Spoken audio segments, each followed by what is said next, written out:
much in between stuff that Well, I can't even. what'd you do in Colorado Springs? Huh? What'd you do in Colorado Springs at the training facility there with the hockey team? What did you do? Where at Colorado? Mm-hmm. Well, before you go on the ice, you had dryland training. You know, if we're going to practice here at 12 o'clock, 10 o'clock, we got out on the grass out there. You went through calisthenics, loosening up, everything. So when we got to the changing room, we didn't have to do this. All we had to do was put our uniforms on. We all went through this. So we did part of that. And then when what he did, there was, oh, here we go. He said they were going to look at 1,000 players from country to, in our states, to pick the best 50 players. They took the best 70 players and invited them to the camp. They came into the camp. They took those 70 players and made 4 teams, like Central, East, North, South.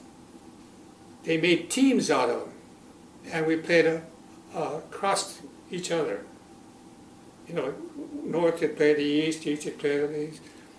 And each coach behind those had a college coach, a junior A coach, and an ex-Olympian. And I was with the central part. So there was me, Pat Rupp. Pat Rupp was a goaltender of 1961 Olympic team, and Bill Selman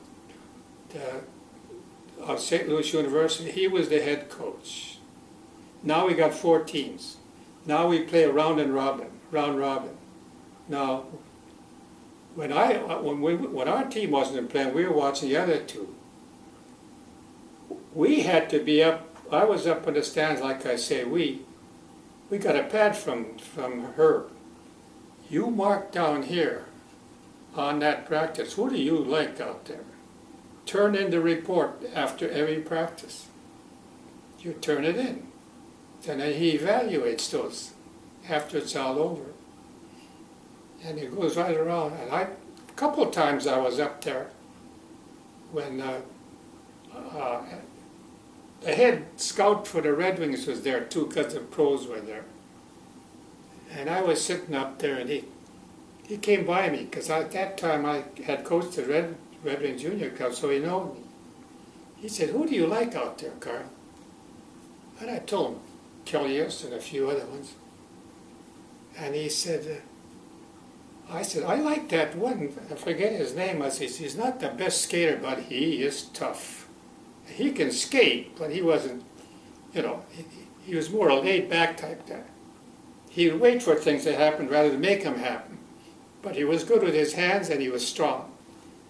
And he said, "Oh, I don't tell you, can't skate, Carl." I said, "Watch him." I was telling his head scout of the Red Wings, "Divorce yourself from the rest. Watch him. Just put your eyes on him." When I got over to practice, he said, "Yeah, I guess you're right.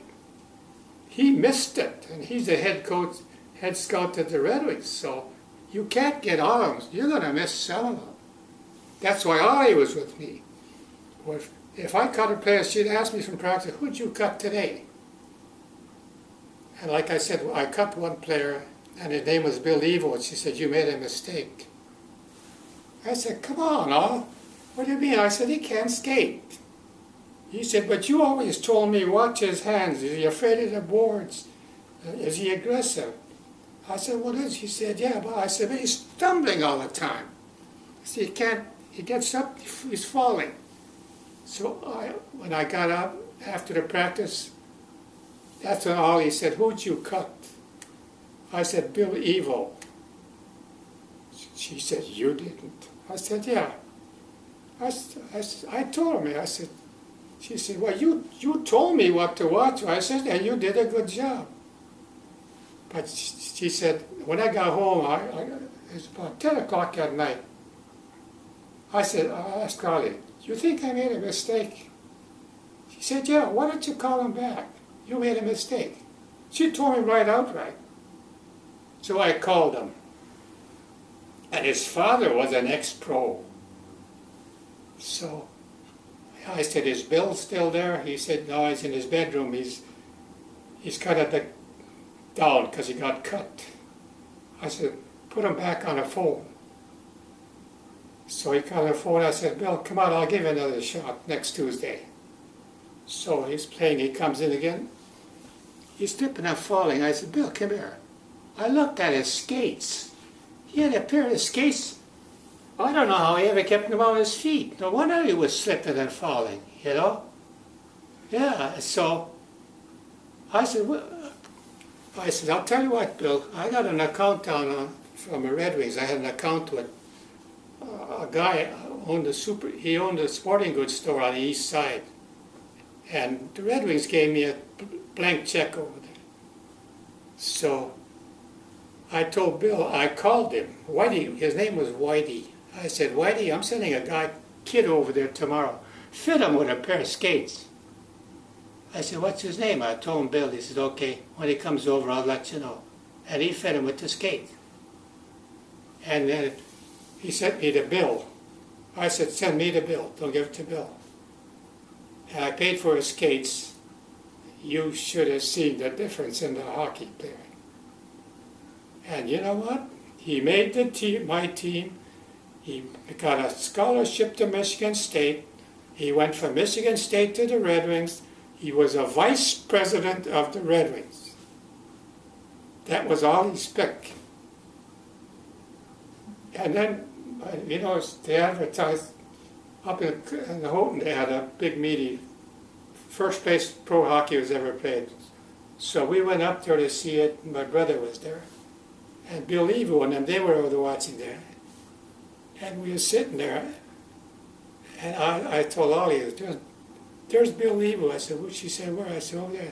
So she said, when she went over and said hello to him, and he told me right in front of her, he said, she's the one that picked me, you didn't.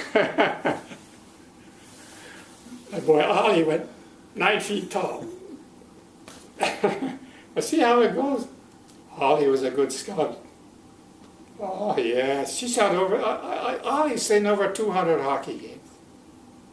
She followed me all around from San Diego to Prince Edward Island, Nova Scotia, and everything in between.